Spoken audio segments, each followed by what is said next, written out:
So we've talked about the basic idea of expansion of the universe and the idea of the Big Bang. And so now we're going to go into more detail about the Big Bang. Because they introduced the idea of the hot Big Bang, and it really came about that it became much more fleshed out with the work of George Gamow. George Gamow, immigrant to the United States uh, uh, um, in prior to World War II, and he had worked out some of the particulars of the hot Big Bang, and we realized that if the energy density of the universe is way too high, you don't get particles. If you don't get particles, then you can get expanding things, expanding universe. You don't have particles, don't have gravity. So this is an entirely interesting way of looking at it. And so he starts working at the mathematics of this. Now, as I already said, Gamow was noted for exaggerating a variety of things and also being kind of a jokester.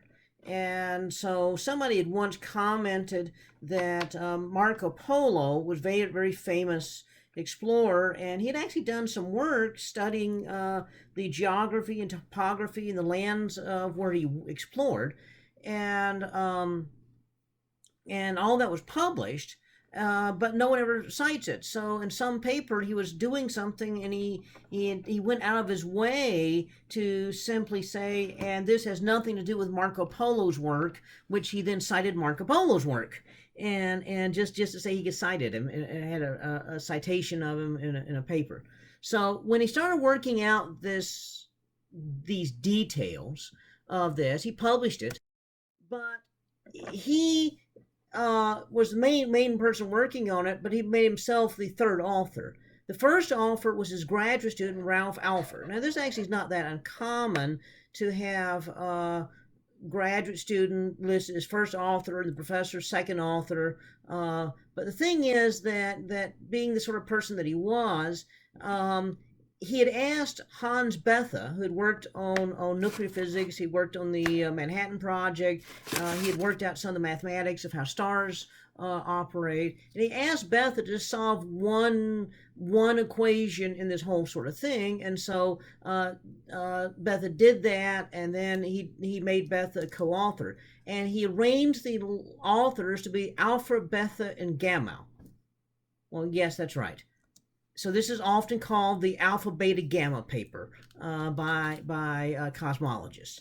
And so in the paper, he works out the details at high energy as to how all this works.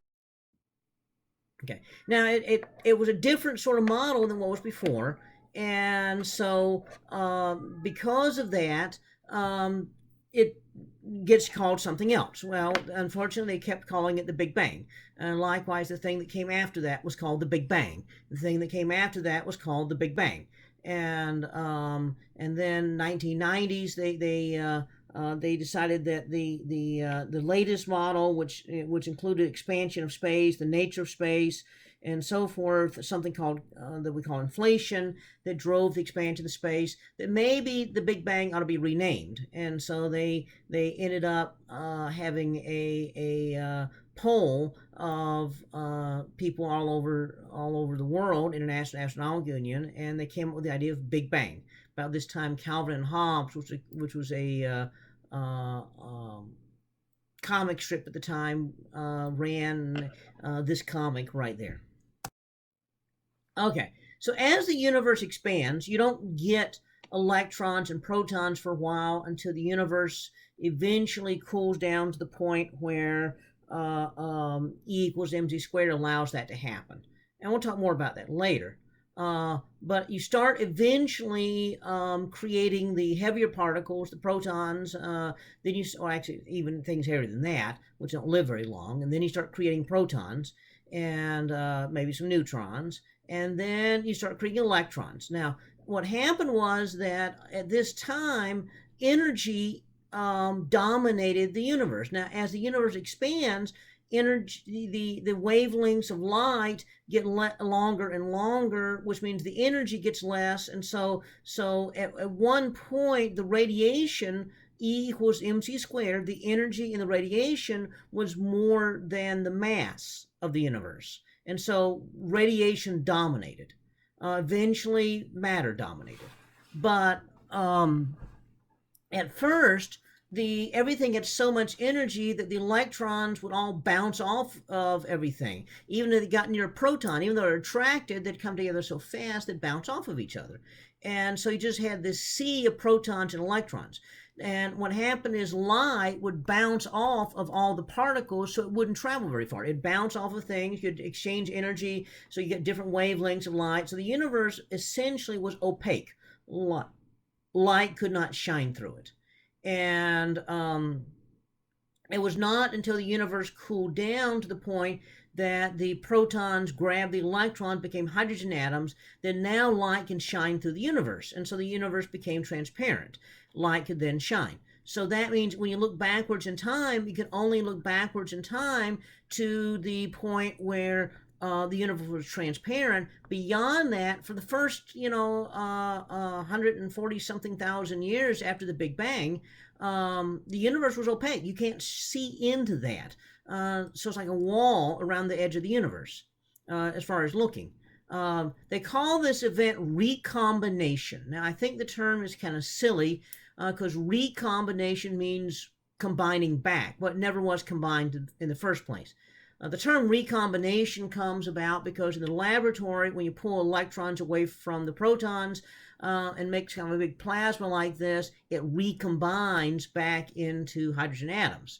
So the physics is the same, even though it's not the same event.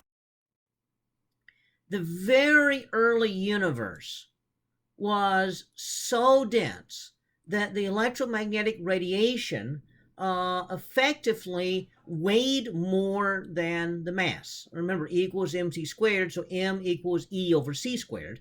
And so it's as if the radiation weighs something. And so the density of radiation down here, you can figure out the Stefan Boltzmann constant, which we talked about early in the semester. This gives you an idea of what the density of radiation is. And so from that, we can figure out the effective weight. And so at the very first part of the universe, radiation dominated. And then eventually, as the energy density of the radiation lessened, matter dominated. Now, this graph is not really all that easy to read. This is what we call a log graph, in that each of these lines here is not evenly spaced; they're compressed. And so, likewise, these lines right here are compressed. Each little line here is 10 times the line before. So this is 100. That's not 200 right there. That's 1,000. That's not 2,000. That's 10,000. And then that's not 20,000. Instead, that's 100,000, a million, a billion, and so forth. So this is a log graph. In terms of age there and in terms of matter density over here. And so that's what this is trying to show. But it does show that the universe was primarily radiation dominated at its earliest ages, became matter dominated. And then after matter domination, then a number of years later, then we got recombination. So up to that point, then the universe was pretty much opaque and you couldn't see anything in the universe. And so that's the thing that's going on right there. Now, interesting. Dark energy is constant density. And so what happens is that as the density of radiation and density of matter drop, eventually you reach a point at which dark energy dominates. And so dark energy has dominated now for some time. Remember, this line right here is 1 billion years after the universe formed. So that line's 10 billion years after the universe formed. We're currently just past that line right there, and so here, this little bit right here. Now that little bit on that graph is actually a fairly large chunk of the age of the universe right there. So for a fairly decent chunk of the universe, dark energy has dominated. Now that's interesting because we don't really know what dark energy is. So currently, the composition of the universe is 72% dark energy, which we don't know what that is, and 23% dark matter, which we don't know what that is. Only about 5% of the universe is of ordinary matter that we know what it is. Now, as the universe has expanded, this has changed. Remember, dark energy, the bigger the universe is, the more dark energy it has. So when the universe was very, very young, dark energy accounted for next to nothing. And then as the universe, and so the universe was mostly dark matter. And then as the universe expanded, then the photons, or the light energy that was part of the universe, began to be less and less important. Neutrinos have been pretty much steady. They have become less and less important. And so the universe became dark energy dominated. And so that's the universe that we have today. This recombination again occurs, sometime after the universe formed. So actually, it's about 380,000 years old. When the universe was 380,000 years old, then what happened is that light started shining through the universe. Up to that point, the universe was opaque, and so that's when recombination happened. And we'll pick up more with that on our very next lecture.